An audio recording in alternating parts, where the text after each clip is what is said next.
Hello दोस्तों, नमस्कार। Welcome to my YouTube channel. आज हम डिस्कस करने वाले एचसीएल टेक्नोलॉजीज़ के जो Q2 का इन्होंने रिजल्ट डिक्लेयर कर दिया है और वो रिजल्ट कैसा रहा अभी हम डिस्कस करने वाले हैं। जब तक अगर आपने मेरे चैनल को सब्सक्राइब नहीं किया तो दोस्तों सब्सक्राइब कर लीजिए और बेल आइकन को हिट कर लीजिए ताकि तभी कोई नया वीडियो बने आपको देखने को मिले। सबसे पहले हम देखते हैं कि कोई किसी प्रकार का कोई डिविडेंड दिया गया है। हाँ दोस्तों, डिविडेंड दिया गया है। आपको यहाँ देखने को मिल रहा होगा 12 रुपये पर शेयर इन्होंने डिविडेंड दिया है। यानी कि आपके पास अगर एक शेयर है तो आपको 12 रुपये पर शेयर डिविडेंड मिलने वाला है। और उसकी जो डिविडेंड की जो रिकॉर्ड डेट रखी गई है वो आपको यहाँ 17 अक्टूबर देखने को मिल रही है। और जो इसका पेमेंट का जो पूरा प्रोसेस हो जाएगा वो 28 अक्टूबर तक का इसका पेमेंट का प्रोसेस हो जाएगा, यानी कि आपके बैंक अकाउंट में आ जाएगा।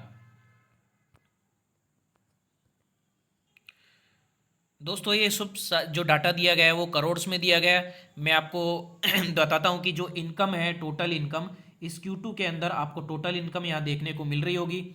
यहाँ पे आपको 32,357 करोड़ Q2 के अंदर इनकम, टोटल इनकम हुई है। और Q1 के अंदर 30,805 करोड़ का इनकम हुआ। और प्रीवियस ईयर का जो क्वार्टर था ये सेम में Q2 के अंदर 29,318 करोड़ का। यानी कि अगर हम कंपेरिजन करते हैं दोस्तों Q2 और Q1 को और ईयर ऑन ईयर, यानी कि क्वार्टर ऑन क्वार्टर अगर हम जंप देखने को मिल रहा है वो कितना जंप देखने को मिल रहा है आपको 5% का रेवेन्यू के अंदर जंप देखने को मिल रहा है Q2 के अंदर और Q1 और Q2 को अगर हम कंपेयर करते हैं।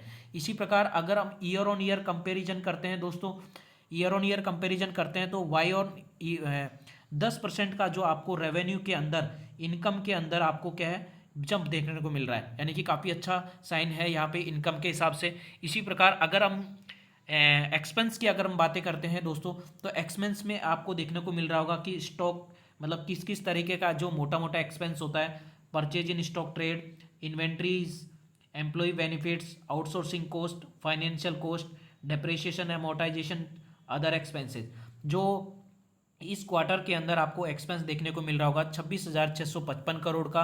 प्रीवियस ईयर जो प्रीवियस क्वार्टर था उसके अंदर 25,618 करोड़ का। और जो लास्ट ईयर का जो सेम क्वार्टर था सितंबर एंड का उसमें 23,631 करोड़ का आपको यहाँ पे एक्सपेंस देखने को मिल रहा है।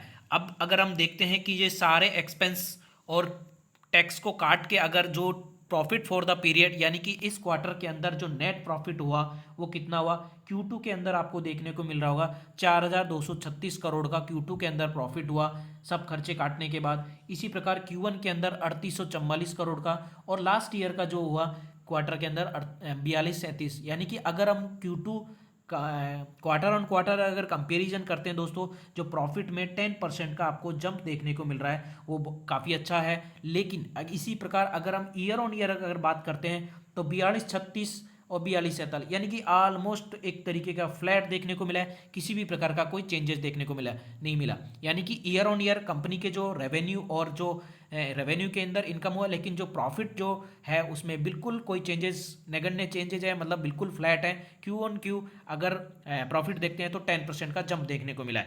इसी प्रकार अगर हम देखते हैं जो ईपीएस है उसके अंदर भी आपको यहाँ देखने को मिल रहा होगा इस क्वार्टर के अंदर 15 रुपये 63 पैसे है। पिछले जो क्वार्टर के अंदर है 14 रुपये 18 पैसे है। और जो लास्ट ईयर का सेम क्वार्टर था उसमें 15.62 है। यानी कि अगर हम देखते हैं मोटा मोटा अगर हम देखते हैं जो इनकी जो इनकम के अंदर क्वार्टर ऑन क्वार्टर आपको लगभग 5% का जंप देखने को मिला है, 5% का। और ईयर ऑन ईयर आपको लगभग 10% का रेवेन्यू का जनरेट इनकम में देखने को मिला है। लेकिन जो प्रॉफिट है, प्रॉफिट फॉर द पीरियड, यानी कि पिछले क्वार्टर और इस क्वार्टर को अगर कंपेयर करते हैं और 10% का क्वार्टर ऑन क्वार्टर जंप देखने को मिला है प्रॉफिट में, लेकिन ईयर ऑन ईयर बिल्कुल फ्लैट है। तो दोस्तों अगर वीडियो अच्छा लगे तो लाइक करना और चैनल को सब्सक्राइब करना। धन्यवाद।